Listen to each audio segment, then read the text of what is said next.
Welcome back, everybody. Canadian Silver Saver here, and today is another episode of Silver Hunt Sunday. This time it's a trip to the LCS, and I also want to show you a raffle win that I picked up, a beautiful piece of gold.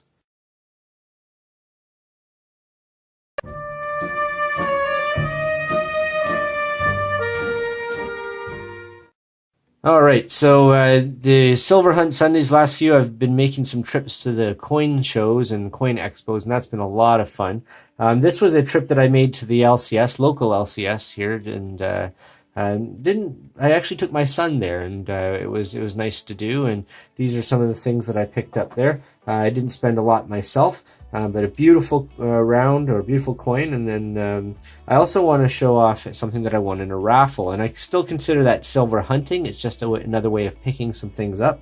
But it's, you've got to be careful with how you're doing that and keep yourself within the budget, so to speak. So, all right, well, let's get to what I grabbed at the LCS here. And the first piece I want to show off, and I believe Mike GPO has already showed this one off. But I've been picking these up because I've got the whole set. These have some interesting history behind them, the detail of what the different animals they've used. There's polar bears back there, and a Inukshuk with the Canada flag, people playing hockey, just all sorts of great landmarks in there. A really beautiful commemorative piece, more about celebrating Canada's 150th and things like that this year. Lots of cool pieces, and then Queenie on the back, of course. So that's cool there. But I wanted to pick that up, and this is one of those cards you can stand up, but I leave them in the packaging, and I just save these, and these will be something that I pass along. And I'm not buying this stuff really expecting it to appreciate in value or anything like that. It might, because of the designs behind it. One of the designs on a previous one that I showed, it was actually partly designed by local people. So I'm local to the Tri-City area of Kitchener, Waterloo, places like that, and it was somebody fairly local to that, so it was cool. And so that was the first little thing that I grabbed while I was there, and more just adding to that kind of collection. And the other one is I hadn't grabbed one yet because they didn't appeal to me. When I saw it in person, it was different. So let's see if I can really do it justice here, and encourage more people to pick these up. This is just a beautiful piece, and I think it's the way it's done, the art, the style of artwork in the background, really chunky waves there. And now, so I'm going to pull this one out of the package here, put the glove on, really show the detail. So the kind of the reeded lines for the ray of the sun in the background there, mountains. There we go. Got some different. Got the sun. Look at that. Well, artsy shot there with the light where the sun would be. Rays off the water. Look at that.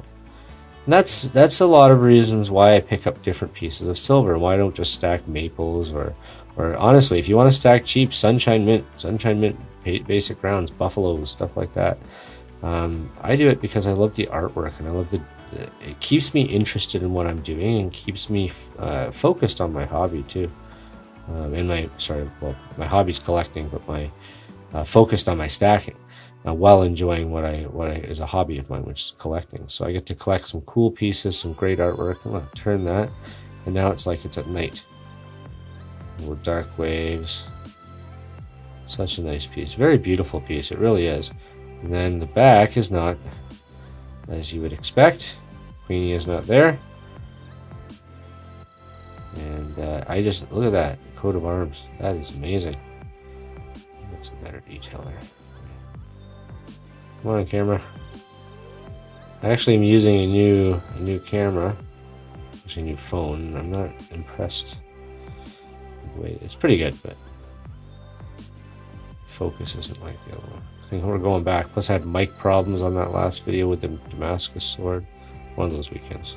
Look at that piece. Look at that. Beautiful, stunning piece. So I picked that up. Beautiful nose art coin.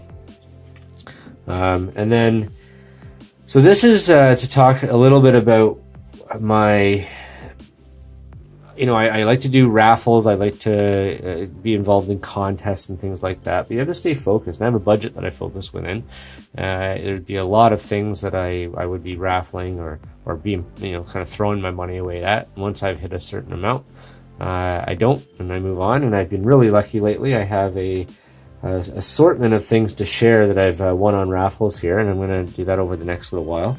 But one piece I want to show off is this absolutely beautiful, and this is a gold quarter eagle. It's all legit. It's all checked out. 1851. Beautiful piece, and in great condition, really, too. I mean, these are not rare.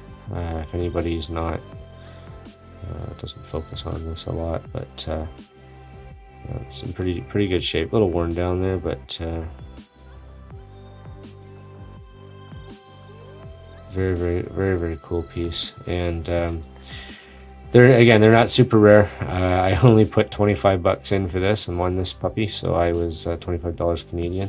So I was very lucky to be able to snag this guy, and it's been part of a winning streak, to be honest. But again, I stay within my budgets based on other things that I do and where I earn money, and I kind of set some money aside for lotteries and contests and things like that I want to be able to kind of play with a little bit, and this was one of the outcomes. Beautiful gold quarter eagle. Yeah, so that was and again, I mean, it's just another way of hunting your silver and your gold in this case. I do love gold as well. I just find that gold is not as easy to obtain as silver is for the common person, the common man, so to speak, where you you can spend a few dollars and get this versus something, if you want to get an ounce of gold, it's a lot harder to do, right? So I feel like it's a way that everybody can put a few dollars aside. Don't drink as many coffees, maybe don't have as many beers that week, and then at the end of the week, the money that you would have spent on those coffees and those beers, just take a look. And I want to put that challenge out to people out there. Let's see how much everybody out there can do that. Let's put one coffee aside a day, or one beer aside a day, or something that's as simple like that you can do, and see at the end of the week how many ounces of silver you're able to buy. Even if it's half an ounce, if it's 1 ounce, it really depends on the person, right? But whatever one of your little vices are that you really could cut back on one a day, do it, and let's see how far ahead we can get with our stacking just by doing something simple like that. And I'll talk about that more once I'm past my 1,000 subscribers, which I'm just about there at, and I do the contest, and let's do a proper kind of challenge on that. But right now, I challenge everybody, just put some money aside, stop that extra coffee or drink or whatever it may be, and see how many ounces we can stack together. All right, hopefully you liked the video. Everybody hit that thumbs up button. It really helps get the videos out there, and I do appreciate it. It's been a lot of fun, everybody. We'll talk to you soon. And everybody, I hope you have a great long weekend if you're Canadian, and just a great weekend if you're American and around the world. Take care, everybody. Canadian Silver Saver, out.